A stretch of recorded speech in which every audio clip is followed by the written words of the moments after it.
plan contre ces gens. Attaquez les stations. Les stations, les Bocom là, c'est pour Chantabia.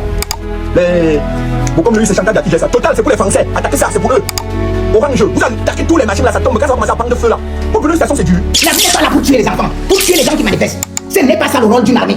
L'armée est là pour protéger les populations et ce n'est pas parce qu'on manifeste qu'on doit être tué. Clément à Tangana, c'est terminé. Dia, c'est terminé. Le clan des paresseux, c'est terminé. Ce soir, une nation est au bord du précipice. Une tempête a éclaté au cœur de l'Afrique centrale. Les rues de Yaoundé, Douala, Bafoussam, Bafia et Garoua sont en feu, mêlant rage et espoir. Pour la première fois depuis des décennies, le peuple camerounais s'est levé d'une seule voix. Une voix qui refuse d'être réduite au silence. Une voix qui refuse de plier. Une voix qui crie « Trop c'est trop ». Après 43 ans de règne sous Paul Biya, un homme aujourd'hui âgé de 92 ans, les Camerounais disent « plus jamais ». Plus de mensonges, plus de votes volés, plus de manipulations masquées en démocratie. Ce qui n'était que murmure d'insatisfaction s'est transformé en l'un des plus grands soulèvements que la nation ait jamais connu. Tout a commencé hier, lorsque les résultats de l'élection présidentielle ont été annoncés. Dans un revirement choquant, Paul Biya, l'homme qui dirige le Cameroun depuis 1982, a été une fois de plus déclaré vainqueur. Mais cette fois, le peuple a refusé d'y croire. Ils ont refusé de garder le silence. Selon les citoyens de multiples régions, ils ont voté massivement pour le candidat de l'opposition, Issa Chiroma Bakary. Ils attendaient le changement. Ils attendaient que leur voix compte. Mais ce qu'ils ont obtenu à la place, c'est un sentiment de déjà-vu. Un système si gangrené par la corruption que la vérité n'a jamais sa chance. Alors, le peuple a inondé les rues, des marchés de Douala aux collines de Bafoussam, des coins bondés de Yaoundé aux plaines poussiéreuses de Garoua. Le Cameroun a explosé. Des dizaines de milliers de personnes se sont déversées en scandant « Nos votes doivent compter. Biya doit partir. Nous voulons la justice ». Mais tandis que l'espoir remplissait l'air, des tirs l'ont brisé. Les rapports confirment que plus de 30 manifestants ont déjà perdu la vie. Des centaines ont été arrêtés et bien d'autres ont disparu dans la nuit. La réponse du gouvernement, la force brutale. Des policiers et des soldats armés ont pris d'assaut les rues, tirant sur des civils non armés qui ne réclamaient que la démocratie. Et pourtant, le gouvernement reste silencieux, imperturbable, inébranlable, comme si la vie des gens n'avait aucune importance. Et où est le monde dans tout cela? Où sont les observateurs internationaux qui prêchent la démocratie et les droits de l'homme? Où sont les Nations Unies, l'Union africaine, la CEDEAO, les soi-disant défenseurs de la paix africaine? Le silence est assourdissant. Pendant que les Camerounais saignent, le monde détourne le regard. C'est le même vieux schéma. Quand un dictateur s'accroche au pouvoir, les nations puissantes appellent cela la stabilité. Mais quand le peuple se soulève, elles appellent cela le chaos. Le Cameroun a été étiqueté comme une démocratie pendant des décennies.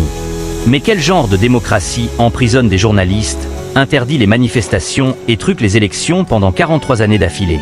Quel genre de démocratie dit à ses citoyens « Vous pouvez voter, mais votre vote ne comptera jamais » Pour comprendre ce moment, il faut comprendre la douleur. Pendant 43 ans, les Camerounais ont enduré la corruption, le chômage, la pauvreté et la division. Un pays si riche en ressources naturelles, pétrole, or, bois. Pourtant les gens vivent avec moins de 3 $ par jour. Les infrastructures s'effondrent.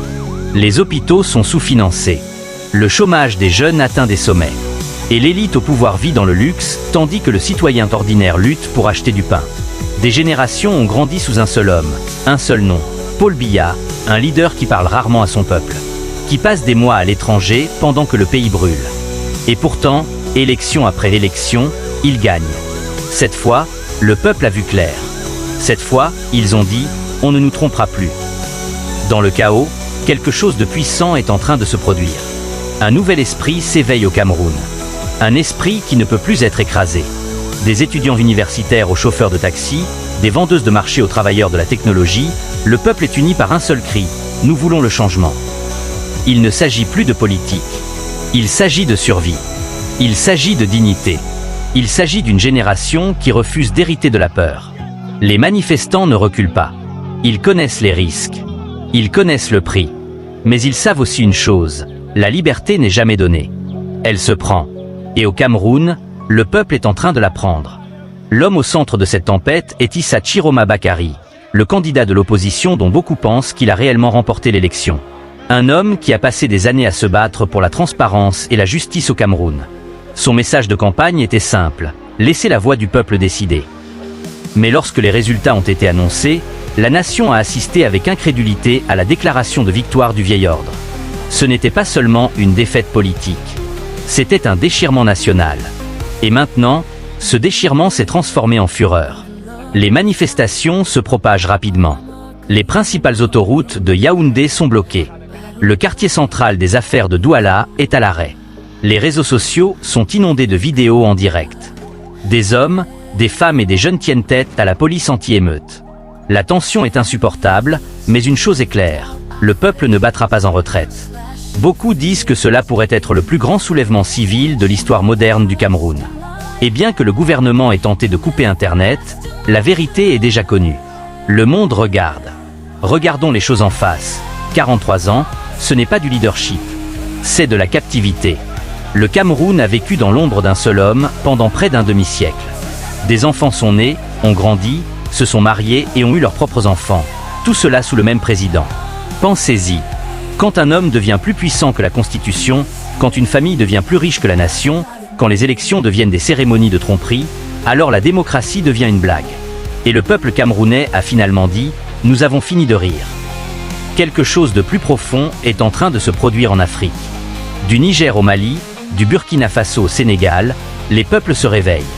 Ils remettent tout en question, des mensonges de la démocratie aux chaînes du néocolonialisme. Et maintenant, le Cameroun rejoint cet éveil. La jeunesse se lève. Les rues grondent. La nation exige sa renaissance.